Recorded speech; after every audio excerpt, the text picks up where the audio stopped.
তো ছাদে উঠে গেছিলাম আমি সকালে, ভাবলাম একটা ভিডিও করাই যাক। প্রত্যেক দিন যে পায়রা এবং কাক খেতে আসে আমার ছাদে, সেটাই। তো দেখুন, তো জল নিয়ে আমি রেডি। প্রত্যেক দিনই জল পাল্টে দিতে হয়, এটা করা উচিত, কারণ তারাও খাওয়ার জন্যই আসে। তো খেতে দিলে ভালো করে দেন, না হলে না দেওয়াই ভালো আমার মতে। তো জল পরিষ্কার করে দিয়ে তারপরে ওদের জন্য চাল নিয়ে রেডি হব। এর আগে আমি এই ভিডিও দিয়েছি অনেকবার, তো যারা দেখেননি তারা অবশ্যই দেখুন, খুব ভালো লাগবে। আর আমার শরীরটাও খুব খারাপ ছিল, যার জন্য আমি ভিডিও আপলোড করতে পারিনি দুদিন ধরে। তারপরে আমি চাল নিয়ে রেডি, গোটা ছাদে আমি চাল ছড়িয়ে দিলাম। তো দিতে না দিতেই তারাও রেডি হয়ে থাকে। এর আগে আমার ভিডিও হয়তো আপনারা দেখেছেন, পোল্টের উপরে তারে তারা বসে থাকে, আমার পাঁচিলে ছাদের আশেপাশে সব তাকিয়ে থাকে। তো দেখুন কাণ্ডটা, এবার দেখতে বেশ মজা লাগে, তাই ভাবলাম ভিডিওটা একটা শেয়ার করাই যাক আরও একবার। দেখতে খুব ভালো লাগে, তাছাড়া মনে একটা আলাদা শান্তি জাগে।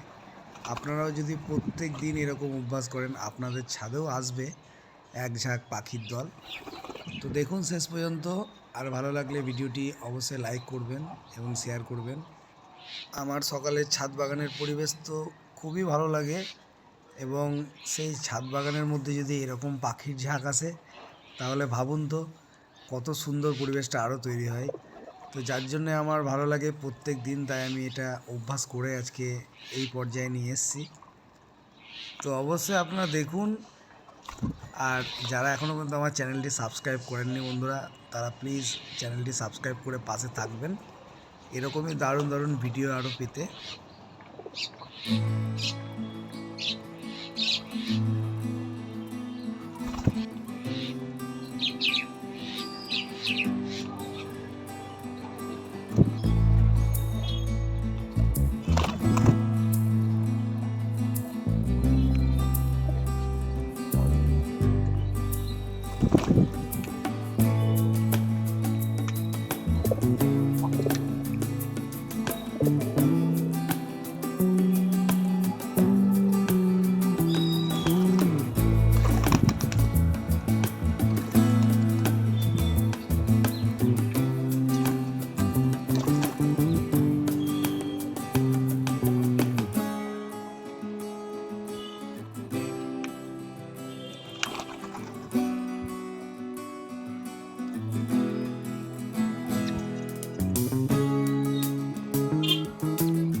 তো গাইজ, সকালের পরিবেশ কেমন লাগলো অবশ্যই জানাবেন। আজকের মতো এখানেই টাটা, দেখা হচ্ছে নেক্সট কোনো ভিডিওতে।